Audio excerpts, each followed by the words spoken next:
Taste the Daily. Nagai மாவட்டம் வேதாரண்யம் நகராட்சியின் நிர்வாக சீர்கேட்டை கண்டித்து அதிமுக சார்பில் முன்னாள் அமைச்சர் OS மணியன் தலைமையில் கண்டன ஆர்ப்பாட்டம் நடைபெற்றது. வேதாரண்யம் நகராட்சியில் பல்வேறு துறைகளிலும் நடைபெற்று வரும் ஊழல் மற்றும் நிர்வாக சீர்கேடுகளை கண்டித்தும், சொத்து வரி, குடிநீர் வரி கடுமையாக உயர்த்தியதை கண்டித்தும், அதிமுக ஆட்சியில் நிறைவேற்றப்பட்ட பணிகளை பராமரிக்காமல் புறக்கணிப்பதை கண்டித்தும் அதிமுக சார்பில் கண்டன ஆர்ப்பாட்டம் நடைபெற்றது. நகராட்சி அலுவலகத்தின் எதிரே நடந்த ஆர்ப்பாட்டத்தில் அதிமுக முன்னாள் அமைச்சரும் வேதாரண்யம் சட்டமன்ற உறுப்பினருமான OS மணியன் தலைமையில் கழக நிர்வாகிகள் திரண்டு விடிய அரசின் நகராட்சி நிர்வாகத்தை கண்டித்து கோஷங்களை எழுப்பினர். ஆங்கிலத்தில் சொல்வார்கள்.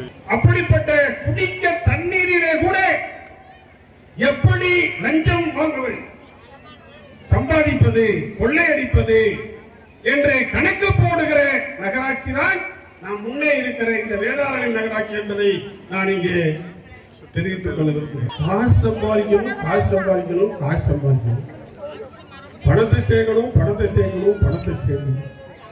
இது ஒன்றை தவிர வேற எந்த விதமான எண்ணமுமே ஊழலுக்கு கிடையாது.